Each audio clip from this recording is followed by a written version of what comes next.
In the previous lesson, we saw how you can use the Plane tool to create planes based on selections. However, if you're having a hard time creating exactly the plane you need using the default tool, you can create planes using the different plane tools available from the drop-down menu. These tools give you a bit more control and predictability over your planes, but they aren't as flexible as the generic plane tool. In this lesson, I'll show you an example of each of the different plane types you can create using the drop-down menu. These are all pretty self-explanatory. The name of the tool pretty much tells you exactly what you need to select to create the plane. To begin, we can create an offset plane by launching the Offset from Plane tool from the drop-down menu. With this tool, you only need to select a flat face or plane. I'll enter an offset distance, and when I click the green check, the plane is created. The next plane type is called Parallel Plane Through Point. For this tool, I'll select either an existing plane or any flat face and a point. And a new plane is created parallel to the selected plane, and it passes through the point. We can create a midplane between two parallel planes. I'll launch the tool and select two parallel faces. You can see the plane is created perfectly down the middle. You can also create a midplane through a torus.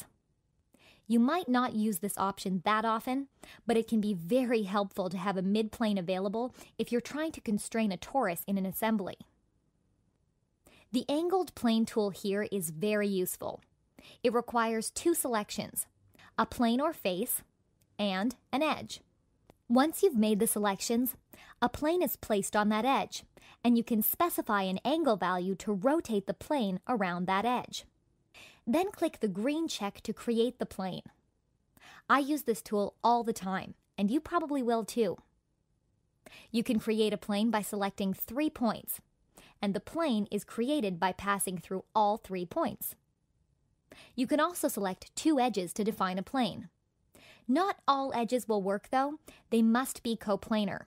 By that, I mean if I select these 2 edges, Inventor won't let me create the plane.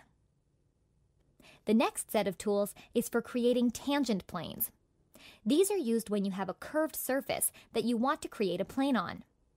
You can select the curved surface and an edge, and a plane will be created tangent to the surface and passes through the edge.